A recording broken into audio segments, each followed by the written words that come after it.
بسم اللہ الرحمن الرحیم۔ شروع کرتا ہوں اللہ کے نام سے جو بڑا مہربان اور نہایت رحم کرنے والا ہے۔ دروشی پڑھ لیں تمام حضرات۔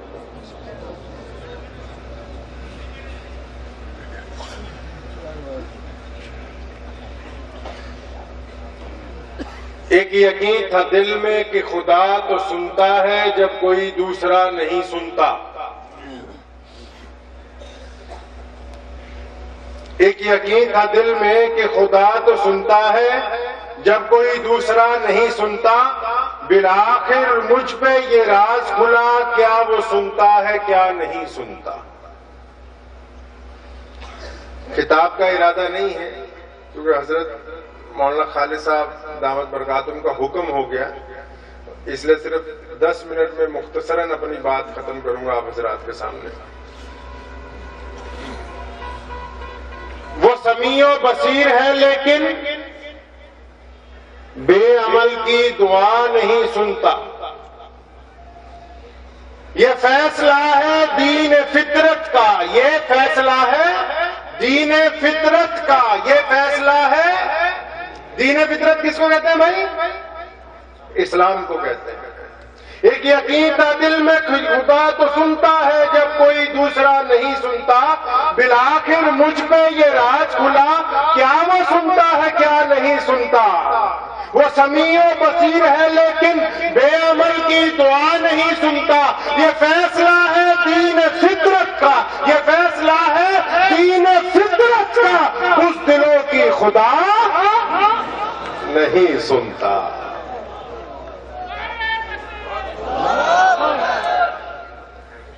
ہمارے اور آپ کے پوری دنیا کے سب سے پیارے نبی خاتم النبیین حضرت محمد الرسول اللہ صلی اللہ تعالی علیہ وسلم، جن پہ ہمارے ماں باپ قربان، ان کی صرف ایک بات میں آپ حضرات کے سامنے رکھنا چاہتا ہوں۔ ایک بات آپ نے اکثر سنی ہوگی، میں بھی کہتا ہوں، ہمارے اکابر بھی کہتے ہیں۔ ہم اکثر اپنے دوستوں کو، بھائیوں کو یا غیر مسلموں کو کہتے ہیں ایمان لے آؤ، کوئی کہتا ہے ایمان بناؤ، کوئی کہتا ہے ایمان کو مضبوط کرو۔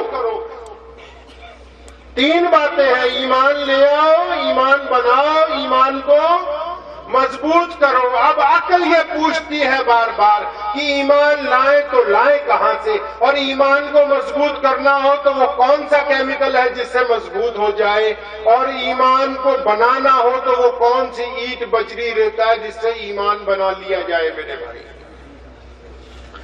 اگر اس عمل کو تلاش کرنا ہے تو ہمیں پیارے نبی محمد رسول اللہ صلی اللہ علیہ وسلم کا طریقہ کار دیکھنا ہوگا۔ آج سے 1450 سال پہلے فاران کی چوٹیوں پر محمد رسول اللہ کھڑے ہیں، تمام کفار مکہ کو بلایا، اور بلانے کے بعد نبی علیہ السلام نے ان سے سوال کیا کہ میں تمہارے نزدیک کیسا ہوں، کیا سمجھتے ہو مجھ کو، آخر مجھ پر کیا کوئی الزام ہے؟ تمام کفار مکہ نے بیک زبان کہا کہ آپ جیسا دیانتدار، آپ جہاں قدم رکھ دیں اس قدم سے صدیق جیسے لوگ پیدا ہو جائیں، آپ جیسا دوسرا کوئی نہیں مکے پہ۔ تو نبی علیہ السلام پھر اس پہاڑ پہ کھڑے، سامنے کون ہے؟ ابو جہل ہے، ابو لہب ہے، پوری دنیا کا کفر، اور محمد رسول اللہ کے ساتھ کون؟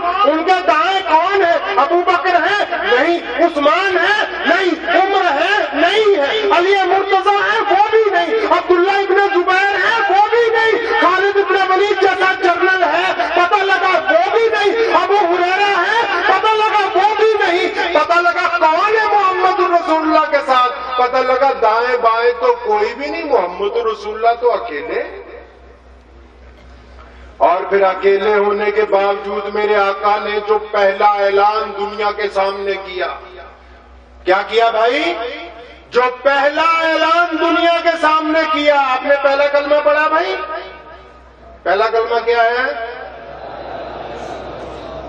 لا الہ الا اللہ ہے کہ اللہ لا الہ ہے بھائی؟ لا الہ الا اللہ ہے نا، لیکن ہمارے ہاں اس کا مفہوم بدل دیا گیا. پہلا کلمے کا پہلا لفظ لام الف زبر، لا کے معنی کیا ہے؟ قرآن پڑھو، مسجد میں جاؤ، روزہ رکھو، حج کرو، زکات دو، داڑھی رکھو. نہیں، پہلا لا کا مطلب ان میں سے کچھ نہیں آتا.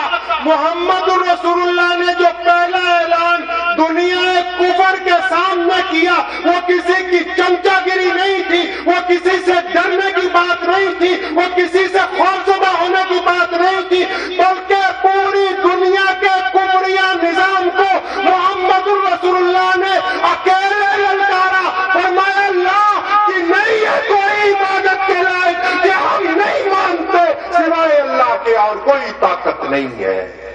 نعرہ رسالت، نعرہ رسالت، نعرہ رسالت، مولانا حبیب الرحمان صاحب نبوی. اب پتہ یہ لگا کہ جب آقا اکیلے ہیں، اب ذرا سی عقل لڑاؤ مسلمانوں. ایک اکیلا آدمی جب دنیا کفر کے سامنے کسی بات کو طاقت سے رکھتا ہے، اس کا مطلب وہ بات کہنے والی جو شخصیت ہے وہ بہادر ہے، وہ ہمت والی ہے، وہ طاقت والی ہے. نبی نے ایمان کی بنیاد طاقت پر رکھی، نبی نے ایمان کی بنیاد ہمت پر رکھی، نبی نے ایمان کی بنیاد بہادری پر رکھی. پتہ لگا کہ اگر ایمان بنانا ہے تو ہمت کا ہونا ضروری ہے، اگر ایمان لانا ہے تو بہادر ہونا ضروری ہے.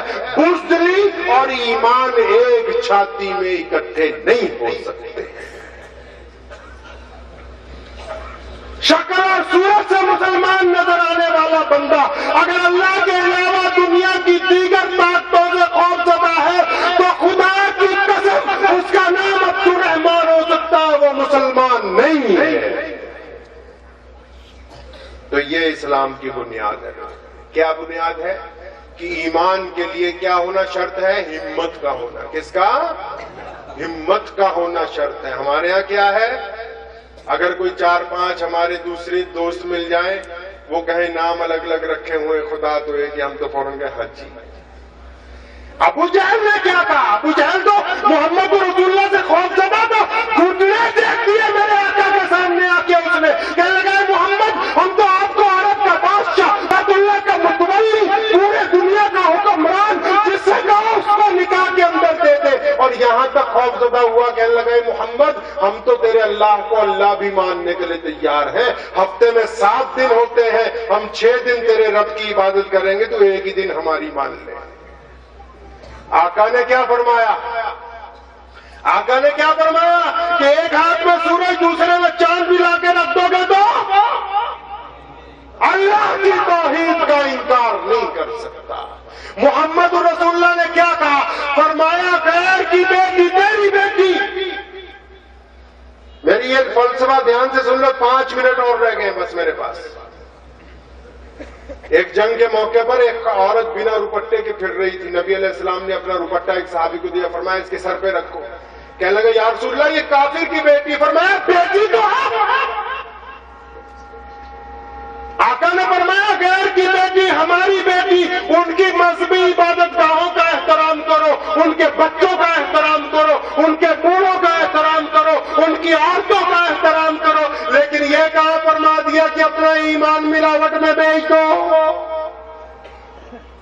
جو دادا گیری گھر میں دکھاتے ہو ٹی وی لگانے کے لیے، جو گنڈا گردی گھر میں دکھاتے ہو کہ بینڈ باجا شادی میں بج رہے گا، جب کوئی غیر مسلم تمہارے سامنے اللہ کی توحید میں ملاوٹ کرتا ہے، اس وقت یہ زبان کنگ ہو جاتی ہے. اور خدا کی قسم لکھ لو، جو یہ ان کی ہاں میں ہاں ملاتا ہے، وہ چاہے کوئی مولوی ہو، چاہے مفتی ہو، چاہے ٹھیکیدار ہو، کسی مسلمان کمپنی کا مالک ہو، یا ریڑھی چلانے والا مسلمان ہو، وہ اللہ کے نزدیک مسلمان نہیں ہے.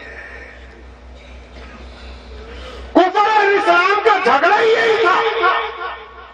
آج بھی پوری دنیا کا کفر اس لیے ہمارا مخالف ہے کہ کیونکہ ہم کیا کہتے ہیں؟ اشہد ان لا الہ الا اللہ وحدہ لا شریک لہ.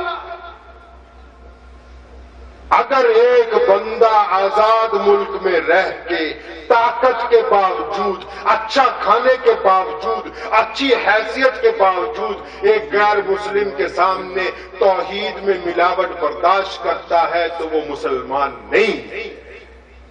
لوگ کہتے ہیں نماز میں مزہ نہیں آتا، روزے میں مزہ نہیں آتا، گھر میں سکون نہیں ہے، حضرت جی دعا کر دو، بڑھیا سا تعویذ دے دو، اور جن کی بنیاد میں کیڑے پڑ گئے ہو ان کی عمارت کیسے اچھی ہو سکتی ہے؟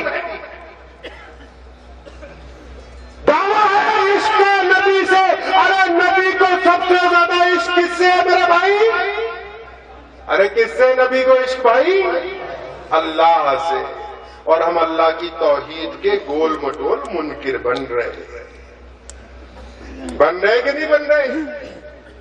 اگر ہم محبت سے اس آدمی کو کہہ دیں، لڑائی کی تو اس میں کوئی بات نہیں ہے، ہم محبت سے کہہ دیں کہ یہ ہمارے بھائی، ہمارے نبی صلی اللہ علیہ وسلم نے فرما دیا کہ ہم اللہ کے علاوہ کسی کی عبادت نہیں کرتے، آپ کا احترام کرتے ہیں، آپ کے مذہب کا احترام کرتے ہیں، آپ کے مذہبی رہنما کا احترام کرتے ہیں، لیکن ہم توحید کے معاملے میں اپنے رب کے علاوہ کسی کی عبادت نہیں کرتے۔ کچھ گھس جائے گا؟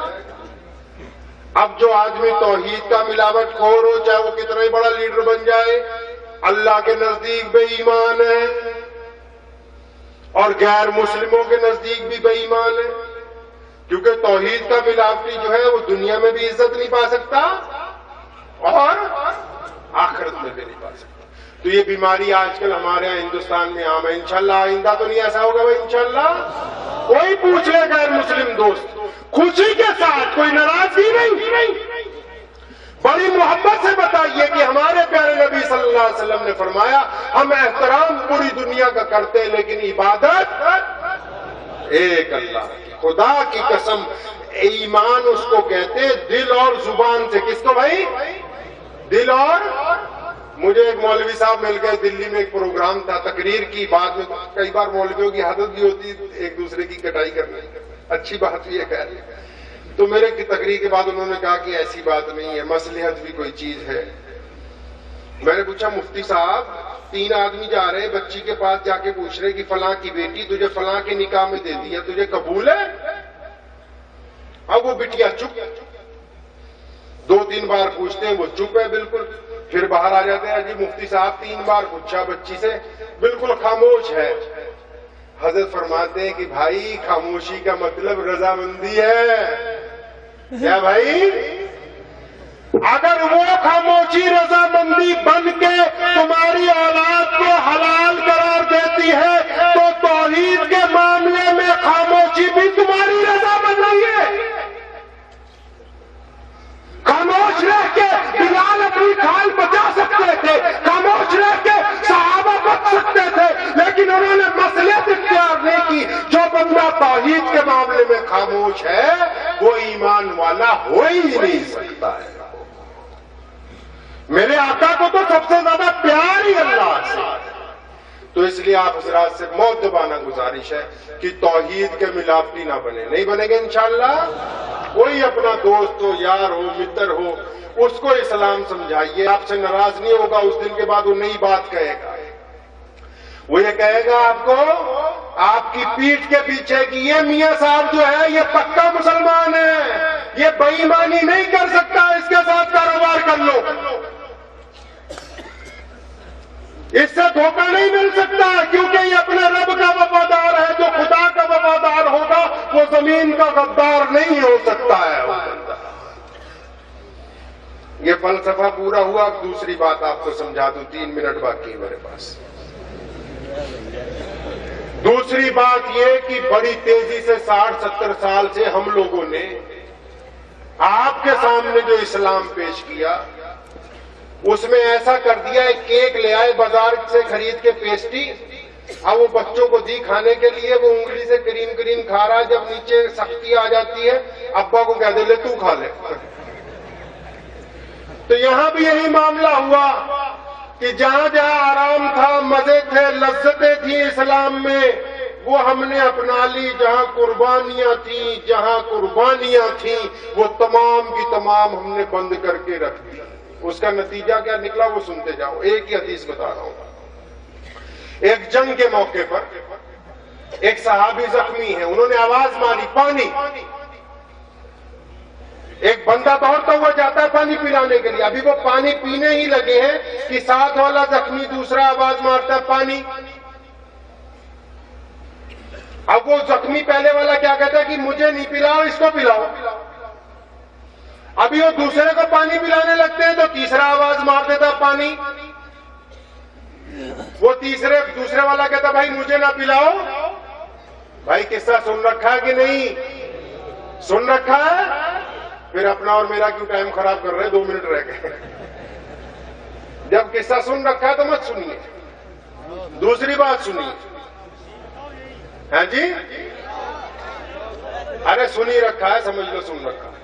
اب 60 سال سے ہم نے آپ کو یہ بتایا کہ میدان جنگ میں صحابی زخمی ہے, ایک پانی مانگتا ہے, اس کو پلانے لگتے ہیں تو کہتا ہے میں مر جاؤں کوئی بات نہیں, میرے ساتھی کو پانی پلاؤ. وہ پینے لگتا ہے, تیسرا آواز مار لیتا ہے, وہ کہتا ہے میں مر جاؤں لیکن اگلے والے کو پانی پلاؤ. جب تک آخر والے کے پاس پہنچتے سب کی جان نکل جاتی ہے. 60 سال سے ہم نے آپ کو یہ تعلیم دی کہ پانی کی فضیلت دیکھو اور ان مرنے والوں کی آپس میں محبت دیکھو, ان کی آپس کے اندر چاہت دیکھو. لیکن ہم یہ نہیں بتا سکے کہ وہ جو جنگ ہوئی تھی کیوں ہوئی تھی, وہ جو صحابی شہید ہو رہا ہے اس کی چھاتی میں تیر کس نے مارا, وہ اگلے والے کی گردن کس نے کاٹی, اس سے اگلے والے کا پیٹ کس نے چاک کیا. گویا ہمارے نزدیک صحابہ کا خون کوئی اہمیت نہیں رکھتا, ہمارے نزدیک پانی اہمیت رکھتا ہے. ہم نے ایڑی چوٹی کا زور لگایا محمد رسول اللہ کے خون کو چھپانے کے لیے, صحابہ کے خون پر پانی کو فضیلت دی. اللہ اکبر اللہ اکبر, کیا بے نواز مالک ہے. اللہ نے پلٹ دیا معاملہ, تم نے پانی کی فضیلت کی, صحابہ کے خون کو نیچے گرایا, اس کی اہمیت ختم کر دی.